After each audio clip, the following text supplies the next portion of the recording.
Hello students, welcome to the channel of Legalite Academy. In today's video, we will discuss the major difference between civil and criminal laws. Civil laws क्या होते हैं, criminal laws क्या होते हैं, दोनों के बीच में क्या major difference है, यही हम आज की वीडियो में डिस्कस करेंगे. So as you all know, India इतनी बड़ी कंट्री है जहाँ पे बहुत सारे लोग रहते हैं. So सभी लोगों को मेंटेन करने के लिए कंट्री में लॉ एंड ऑर्डर मेंटेन करने के लिए हम बहुत सारे rules and regulations lay down करते हैं ताकि एक कंट्री में efficient law and order maintain रहे. और अगर कोई पर्सन इन रूल्स और रेगुलेशंस को फॉलो नहीं करता तो उसके लिए हमारे पास बहुत सारे पीनल प्रोविजंस भी होते हैं. So if we talk about the division of laws in India, you can see there are public laws, private laws, civil laws, criminal laws, substantive laws, procedural laws, municipal laws, international laws, as well as certain business and corporative laws. सबसे पहले हम civil law की बात करेंगे. Civil laws में you all know that it is a private matter. A और B के बीच का प्राइवेट मैटर है. एक पर्सन प्लेंट फाइल कर रहा है दूसरे पर्सन के अगेंस्ट और ये उनका प्राइवेट मैटर है, उनके पर्सनल अफेयर्स के ये रिगार्डिंग है. ये पब्लिक को अफेक्ट नहीं कर रहा, ये प्राइवेट पार्टी को अफेक्ट कर रहा है. सिविल लॉज में अगर हम बात करें पार्टीज के बारे में, so in civil laws we have two parties that are involved. एक पार्टी है प्लेंटिफ, जिस पार्टी के साथ गलत हुआ है, जिस पार्टी को सिविल इंजरी या सिविल रॉन्ग हुआ है, वो पार्टी कोर्ट में जाएगी प्लेंट फाइल करने. Plaint is a legal document. तो जो प्लेंट फाइल करता है उसको बोलेंगे प्लेंटिफ. जिसके अगेंस्ट आप प्लेंट फाइल करते हो उस पर्सन को बोलते हैं डिफेंडेंट. डिफेंडेंट डिफेंसेस लेके अपने आप को किसी भी लायबिलिटी में नॉट गिल्टी प्रूफ करने की कोशिश करता है. So next we have branches in civil laws. हम ब्रांचेस की अगर बात करें, so the first branch in civil law is contract law. बहुत सारी ब्रांचेस है सिविल लॉज की. Contract law, tort law, we have partnership act, companies law. First branch है कॉन्ट्रैक्ट्स की. सो कॉन्ट्रैक्ट्स होते हैं जो इंडियन कॉन्ट्रैक्ट एक्ट 1872 के अंडर आते हैं. Any agreement which is enforceable by law. A और बी के बीच में कोई भी कॉन्ट्रैक्ट, उसकी एनफोर्सिबिलिटी क्या है, कौन सी पार्टीज कॉन्ट्रैक्ट कर सकती हैं, कितने टाइप के कॉन्ट्रैक्ट्स होते हैं, और अगर आपके साथ कोई भी ब्रीच होती है, ब्रीच ऑफ कॉन्ट्रैक्ट होती है, तो आपके पास कौन कौन सी लीगल रेमेडीज मौजूद है, ये इंडियन कॉन्ट्रैक्ट एक्ट 1872 बताता है, which comes under the purview of civil law. The next branch is torts law. So tort has been derived from British common law. British common law से ये लिया गया है. It has derived from a Latin word called tortum, which means twisted. So tort law एक uncodified law है जो basically civil injury की बात करता है कि किसी भी पार्टी को अगर किसी भी तरीके की civil injury होती है तो क्या क्या रेमेडीज उस पार्टी के पास मौजूद है, क्या क्या कॉम्पनसेशन उसको प्रोवाइड की जाएगी. This also comes under the purview of civil law. The next we have is family law.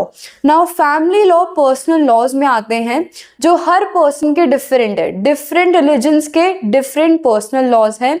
5 major personal laws is marriage, divorce, maintenance, adoption and inheritance. ये डिफरेंट रिलीजन के लिए डिफरेंट पर्सनल लॉज हमारे पास present है. These are certain act that comes with in the purview of family law. जैसे Hindu adoption and maintenance act, Hindu marriage act, Muslim marriage act, 19 dissolution of Muslim marriage act. So these are family laws. Family laws के भी जो भी matter होते हैं वो सारे civil law के अंडर आते हैं. 2 पार्टीज इन्वॉल्व होती है, ये एक प्राइवेट मैटर होता है, पर्सनल अफेयर का मैटर होता है. The next we have is business administrative law. Administrative law is a branch of law that deals with executive functions. Government की different branches क्या executive functions perform करते हैं ये administrative law बताता है. Administrative law is also a part of civil law only. The next part under civil law is business, corporate, और companies law, business corporate companies law और commercial law. So business law किसकी बात करता है? जैसे Indian partnership act 1932, goods and services act. So ये सारी चीजें जो बिजनेस के रिगार्डिंग है, कंपनी लॉ के रिगार्डिंग है। We have companies law 1956। तो ये जितनी भी चीजें हैं ये भी सिविल लॉ के अंडर आती है, जिसमें कोई भी इंडिविजुअल या फिर ऑर्गेनाइजेशन इन्वॉल्व है, किसी भी पार्टी के साथ सिविल इंजरी हो रही है, जिसके रिजल्ट में उसको कॉम्पनसेशन या फिर डैमेजेस कोर्ट के द्वारा दिए जाएंगे। Now, the next branch of law that we have is CPC, Code of Civil Procedure. तो हमारे पास दो तरीके के लॉ थे, substantive and procedural. Substantive laws basically define करते हैं किसी भी सिविल या क्रिमिनल रॉन्ग को, उसके बाद वो उसकी पनिशमेंट्स भी देते हैं। प्रोसीजरल लॉ उसके एग्जीक्यूटिव फंक्शंस बताते हैं कि किसी भी सब्सटैंटिव लॉ को आप कैसे एग्जीक्यूट करोगे। सो सिमिलरली सिविल केसेस को प्रोसिक्यूट करने का, सिविल केसेस को एग्जीक्यूट करने का जो प्रोसीजर है, it is given under CPC, code of civil procedure 1908। तो सिविल केसेस को आप कैसे एग्जीक्यूट करोगे कोर्ट ऑफ लॉ में, ये सीपीसी बताता है। The next branch of law that we have is criminal laws. So in India we have three types of criminal laws: BNS, भारतीय न्याय संहिता; BNSS, भारतीय नागरिक सुरक्षा संहिता; and the last one is भारतीय साक्ष्य अधिनियम।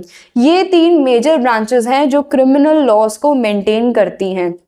क्रिमिनल लॉज में it is not a private matter, now it becomes a public matter. अगर a party, if A has committed murder, तो यहाँ पे it is not a private wrong, अब वो पब्लिक रॉन्ग बन जाता है। Now A is a threat towards the whole society.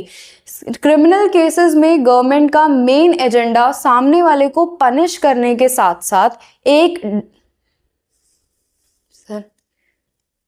Society के लिए एक प्रेसिडेंट भी सेट करना होता है, सो दैट कोई थर्ड पार्टी, कोई और पर्सन सेम ऑफेंस ना दोहराए। So this is the major objective of a criminal law.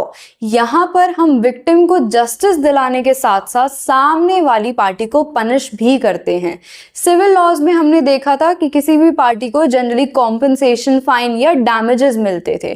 Criminal laws में यहाँ पर पनिशमेंट भी दी जाती है।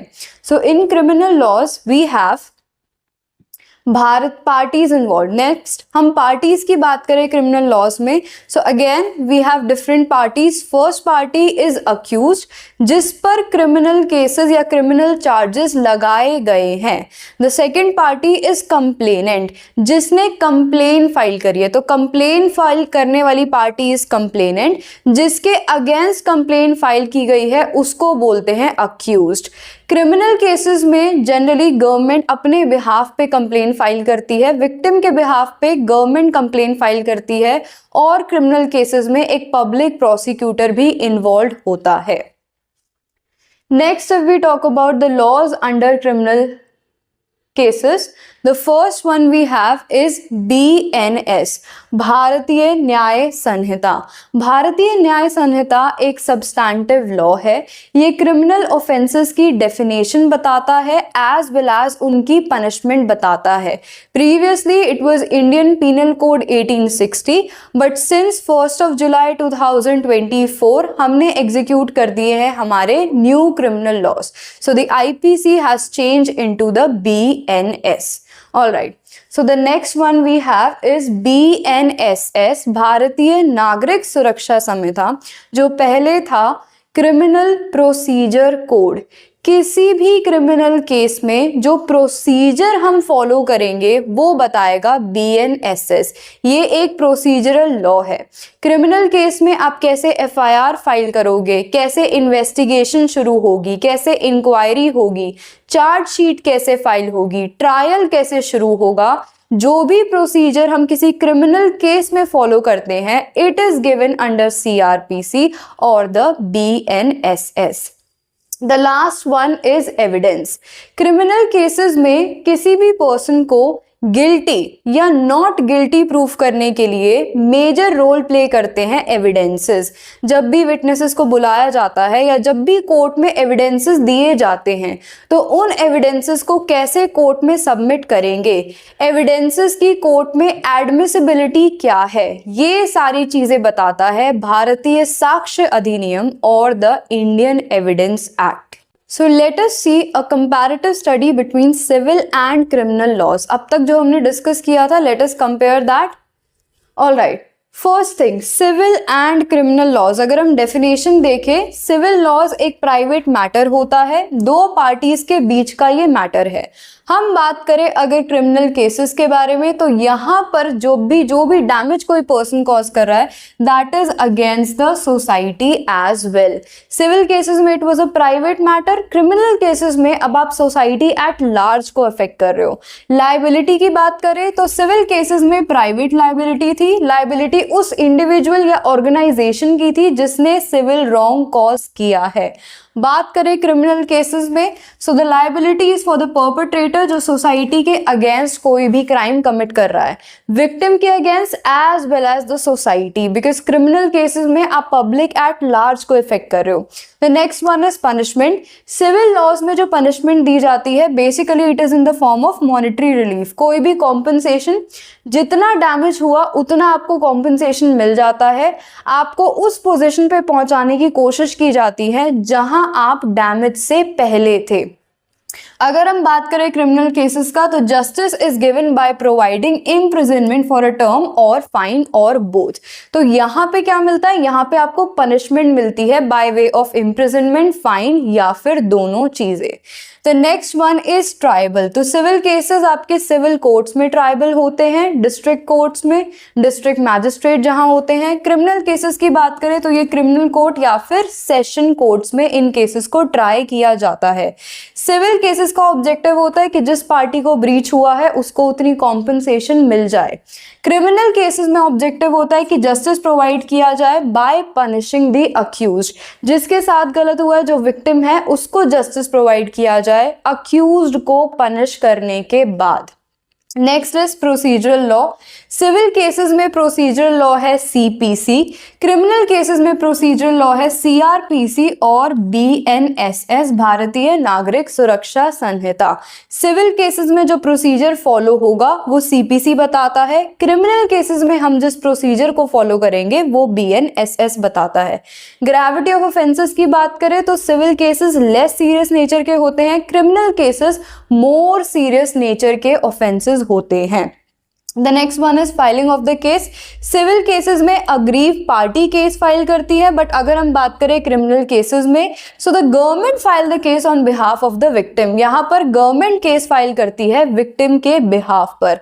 Next we have branches, so corporate law, family law, property law जो हमने पीछे डिस्कस किया था, ये सारी ब्रांचेस सिविल लॉ में आती है। क्रिमिनल लॉज में एज सच ब्रांचेस की कोई बाइफर्केशन नहीं है। The last is examples. Civil laws में we can say negligence, strict liability, absolute liability, partnership, breach of contract, ये सारे example होंगे civil laws के। Murder, theft, robbery, dacoity, rape, ये सारे examples होंगे criminal laws के। Alright, so I hope by this video you can understand the major difference between civil and criminal laws. Thank you.